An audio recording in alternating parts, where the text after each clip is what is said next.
ಒಪ್ಪಿಗೆ ಪ್ರಶ್ನೆ ಇಲ್ಲ. ಇದು ಅವರು ಮೊದಲು 14 ತಿಂಗಳ ಕಾಲ ಮಾತ್ರ ಘೋಷಣೆ ಮಾಡಿದರು ವಿಧಾನಸೌಧದಲ್ಲಿ. ಈಗ 26 ತಿಂಗಳ ಕಾಲ ನಾವು ಅರಿಯರ್ಸನ್ನು ಕೊಡ್ತೀವಿ ಅಂತೇಳಿ ಹೇಳಿದ್ದಾರೆ. ನಾವು ಒಂದು ಹೆಜ್ಜೆ ಮುಂದೆ ಬಂದಿದ್ದರೆ ಸ್ವಾಗತ ಮಾಡ್ತೀವಿ. ಅದೇ ಸಂದರ್ಭದಲ್ಲಿ ಅವರು ಅಗ್ರಿಮೆಂಟ್ ಬಗ್ಗೆ 1/3/25 ಜಾರಿ ಮಾಡ್ತೀವಿ ಅಂತಕ್ಕಂಥ ಅಂಶವನ್ನು ಹೇಳಿದ್ದಾರೆ. ನಾವು ಇದನ್ನು ಸಂಪೂರ್ಣ ಒಪ್ಪೋದಿಲ್ಲ. ಯಾಕೆ ಅಂತ ಹೇಳಿದರೆ ನಮ್ಮ ಬೇಡಿಕೆ ಇರತಕ್ಕಂಥದ್ದು ಕೈಗಾರಿಕಾ ವಿವಾದದ ಕಾಯ್ದೆ ಅನ್ವಯ ಏನು ಒಪ್ಪಂದ ಆಗಿದೆ 2P ಸೆಟ್ಲ್ಮೆಂಟು, ಅದು ಉಲ್ಲಂಘನೆ ಆಗ್ತಕ್ಕಂಥದ್ದು ಕಾನೂನಿನ ಉಲ್ಲಂಘನೆ, ಅದನ್ನು ಒಪ್ಪೋದಿಲ್ಲ. ನಾವು ಅವೆರಡು ಹೇಳಿಕೆಗಳು ಬಂದ ನಂತರ, ಒಂದು ಪ್ರಕಟಣೆ ಬಂದ ನಂತರ ನಮ್ಮ ರಿಪ್ಲೈಯನ್ನು ನಾವು ಹೇಳಿದ್ದೀವಿ. ನಾವು ಇವಾಗಲೂ ಕೂಡ ರಾಜ್ಯ ಸರ್ಕಾರಕ್ಕೆ ಮನವಿ ಮಾಡ್ತೀವಿ. ನಾವು 38 ತಿಂಗಳ ಅರಿಯರ್ಸ್, ಯಾಕೆಂದರೆ ನಾವು ದುಡಿದು ಬಿಟ್ಟಿರೋ ಹಣ ನಾವು ಬಡ್ಡಿ ಸಮೇತ ಕೊಡಬೇಕು ರಾಜ್ಯ ಸರ್ಕಾರ ಅಲ್ವಾ. ನಾವು ದುಡಿದು ಬಿಟ್ಟಿರ್ತಕ್ಕಂಥ ಹಣ ಬಡ್ಡಿ ಸಮೇತ ಕೊಡಬೇಕು. ಎರಡನೇದು, ಏಕಪಕ್ಷೀಯವಾಗಿ ಏನು ನೋಟಿಫಿಕೇಷನ್ ತಂದಿದ್ದಾರೆ ಅಥವಾ ಆದೇಶ ಅಂತ ಹೇಳಿ ತಂದಿದ್ದಾರೆ, ಅದನ್ನು ನಾವು ಒಪ್ಪೋದಿಲ್ಲ. ನಾವು ಸ್ಪಷ್ಟವಾಗಿ ಅದನ್ನು ತಿರಸ್ಕರಿಸ್ತೀವಿ. ಮಾನ್ಯ ಮುಖ್ಯಮಂತ್ರಿಯವರಿಗೆ, ಮಾನ್ಯ ಸಾರಿಗೆ ಸಚಿವರಿಗೆ ನಾವು ಈಗಲೂ ಕೂಡ ವಿನಂತಿ ಮಾಡ್ತಾಯಿದ್ದೀವಿ. ನೀವು ಇದೇ ಮಾತನ್ನು ಮಾತುಕತೆ ಮಾಡಿ, ಚರ್ಚೆ ಮಾಡಿ, ಮುಂಚಿತವಾಗಿ ಒಂದು ತೀರ್ಮಾನಕ್ಕೆ ಬಂದು 1/24 ನೀವು ಜಾರಿ ಮಾಡಿದರೆ ಅದು ಇನ್ನೂ ಸರ್ಕಾರಕ್ಕೆ ಶೋಭೆ ಬರೋದು. ನಾವು ಈಗಲೂ ಕೂಡ ಅವ್ರಿಗೆ ವಿನಂತಿ ಮಾಡ್ತೀವಿ, ನಿಮ್ಮ ಆದೇಶವನ್ನು ಪುನರ್ ಪರಿಶೀಲನೆ ಮಾಡಿ. ನಾವು ಯಾವುದೇ ಸಂದರ್ಭದಲ್ಲಿ 1/1/2024 ಬಿಟ್ಕೊಡ್ಲಿಕ್ಕೆ ಸಾಧ್ಯ ಇಲ್ಲ. ಅದು ಕಾನೂನಿನ ಉಲ್ಲಂಘನೆ ಆಗುತ್ತೆ. ಸೊ ಉಳಿದಂಥ ವಿಚಾರವನ್ನು ಚರ್ಚೆ ಮಾಡ್ಬೋದು ನಾವು. ಮಂಜುನಾಥ್ ಸರ್, 1988ರಲ್ಲಿ ಅವರೇ 4 ವರ್ಷಕ್ಕೊಮ್ಮೆ ಪರಿಷ್ಕರಣೆ ಮಾಡ್ತಿದ್ದ ನಿಯಮ ಮಾಡಿ ಇದೀಗ ಅವರೇ ಬ್ರೇಕ್ ಮಾಡಿದ್ರೆ ಹೆಂಗೆ? ಅದನ್ನು ಒಪ್ಪೋದೇ ಇಲ್ಲ. ನಾವು ಭಾಳ ಸ್ಪಷ್ಟವಾಗಿ ಹೇಳ್ತಾ ಇದ್ದೀವಿ. 1,15,000 ಜನ ಸಾರಿಗೆ ನೌಕರರ ಪರವಾಗಿ ಏನು ಜಂಟಿ ಕ್ರಿಯಾ ಸಮಿತಿ ನಾವು ಹೋರಾಟವನ್ನು ನಡೆಸ್ತಾ ಇದ್ದೀವಿ. ನಮ್ಮದು ಸ್ಪಷ್ಟವಾದಂಥ ತೀರ್ಮಾನ ಇದೆ.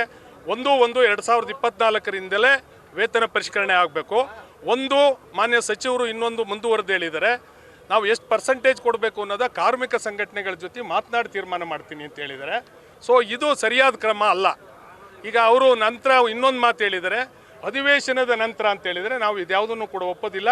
ಮಾನ್ಯ ಸಚಿವರಿಗೆ ಮನವಿ ಮಾಡ್ತೀವಿ, ಮಾನ್ಯ ಮುಖ್ಯಮಂತ್ರಿಯವರಿಗೆ ಮನವಿ ಮಾಡ್ತೀವಿ, KSRTC ಆಡಳಿತ ವರ್ಗಕ್ಕೆ ಮನವಿ ಮಾಡ್ತೀವಿ. ಆ ಆದೇಶವನ್ನು ನೀವು ಪುನರ್ ಪರಿಶೀಲನೆ ಮಾಡಬೇಕು. ಪುನರ್ ಪರಿಶೀಲನೆ ಮಾಡದೇ ಇದ್ದರೆ ನಾವು ಏನು ಇವತ್ತು ಸೇರ್ತಕ್ಕಂಥ ಇಲ್ಲಿ ಒಂದು ಬೆಂಗಳೂರು ಚಲೋ ಕಾರ್ಯಕ್ರಮದಲ್ಲಿ ಭಾಗವಹಿಸತಕ್ಕಂಥ ನಮ್ಮ ಎಲ್ಲ ಜಿಲ್ಲಾ ಮತ್ತು ಘಟಕದ ಮುಖಂಡರು ಬಂದಿದ್ದಾರೆ. ಅವ್ರ ನಡುವೆ ನಾವು ಚರ್ಚೆ ಮಾಡ್ತೀವಿ. ಖಂಡಿತವಾಗಿ ಮುಂದಿನ ಹೋರಾಟವನ್ನು ನಾವು ನಡೆಸ್ತೀವಿ ಅಂತಕ್ಕಂಥದ್ದನ್ನು ಭಾಳ ಸ್ಪಷ್ಟವಾಗಿ ಹೇಳಲಿಕ್ಕೆ ಬಯಸ್ತೀವಿ. ಅಲ್ಲ, ಈಗ ಅವ್ರು ಬರಲಿ, ಅವ್ರ ಆಫರ್ ಏನು ಬರುತ್ತೆ ನೋಡಿ, ನಾವು ಅಡ್ವಾನ್ಸ್ ಆಗಿ ಹೇಳೋಕ್ಕಾಗಲ್ಲ. ಈಗ ಅದಕ್ಕೆ ನಾವು ಪರಿಶೀಲನೆ ಮಾಡಿ ಅಂತ ಮನವಿ ಮಾಡ್ತಾ ಇದ್ವಿ. ನಾವು ನಮ್ಮ ಮಾಧ್ಯಮದ ಮೂಲಕ ಅವ್ರಿಗೆ ತಿಳಿಸೋದೇನು ಅಂದರೆ, ನೀವು ಇಲ್ಲಿಗೆ ಬರಬೇಕಾದ್ರೆ ಪಾಸಿಟಿವ್ ಲೈನಲ್ಲಿ ಬರಬೇಕು. ನೀವು 1/3/25 ಇಟ್ಕೊಂಡು ಬಂದರೆ ನಾವು ಯಾವುದೇ ಸಂದರ್ಭದಲ್ಲಿ ಒಪ್ಪೋದಿಲ್ಲ. ಅದರಿಂದ ನೀವು ಕೂಡಲೇ ಮಾತುಕತೆ ಕರೆಯುವಂಥದ್ದು, ನೀವು ಎಲ್ಲವೂ ಕೂಡ ನಿಮ್ಮ ನಡೆ ಮೇಲೆ ನಾವು ತೀರ್ಮಾನ ಮಾಡ್ತೀವಿ. ನಾವು ಮಾತುಕತೆಗೆ ಹೋಗೋದಿಲ್ಲ ಅಂತ ಹೇಳೋದಿಲ್ಲ. ಯಾಕೆಂದರೆ ಆ್ಯಸ್ ಎ ಟ್ರೇಡ್ ಯೂನಿಯನ್ ನಾವು ಏನೇ ಹೋರಾಟ ಮಾಡಿದರೂ ಕೂಡ ಅಂತಿಮವಾಗಿ ನೆಗೋಷಿಯೇಷನ್ ಮಾಡೇ ಸೆಟ್ಲ್ ಮಾಡಬೇಕು. ಆದರೆ ಸರ್ಕಾರದ ಮೇಲೆ ನಮಗೆ ನಂಬಿಕೆ ಇಲ್ಲ. ಸರ್ಕಾರದ ಮೇಲೆ ಅಲ್ಲ, ಬರೀ ಮಾತುಕತೆ ಮಾಧ್ಯಮದ ಮುಂದೆ ಸಚಿವರು ಹೇಳಿದರೆ ನಮಗೆ ನಂಬಿಕೆ ಇಲ್ಲ. ಯಾಕೆ ಅಂತೇಳಿದರೆ ಇದು ಮೊದಲನೇ ಸಲ ಅಲ್ಲ. ನಾವು 1/1/24 ಇಂಥ 10 ಘಟನೆಗಳನ್ನು ಮಾನ್ಯ ಮುಖ್ಯಮಂತ್ರಿಯವ್ರು ಕರೆದವ್ರೆ ಅಂತ ಗೌರವ ಕೊಟ್ಟಿದ್ದೀವಿ, ಮಾನ್ಯ ಸಾರಿಗೆ ಸಚಿವರು ಕರೆದವ್ರೆ ಅಂತ ಗೌರವ ಕೊಟ್ಟಿದ್ದೀವಿ. ನಾವು ಎಲ್ಲ ಗೌರವವನ್ನು ಸರ್ಕಾರಕ್ಕೆ ಏನು ಕೊಡಬೇಕೋ ನಾವು ಕೊಟ್ಟಿದ್ದೀವಿ ಜಂಟಿ ಕ್ರಿಯಾ ಸಮಿತಿಯಿಂದ. ಆದರೆ ಅವರು ಈಗಲೂ ಬರೀ ಭರವಸೆ ಮೇಲೆ ಏನಾದರೂ ಬಂದರೆ ನಾವು ಖಂಡಿತವಾಗಿ ಒಪ್ಪೋದಿಲ್ಲ. ನಮ್ಮ ಕಾರ್ಯಕ್ರಮವನ್ನು ಮುಂದುವರಿಸ್ತೀವಿ. ಯಾವುದು ಖಂಡಿತವಾಗಿ 38 ತಿಂಗಳಾಗಬೇಕು ಅನ್ನೋದೇ ನಮ್ಮ ಬೇಡಿಕೆ.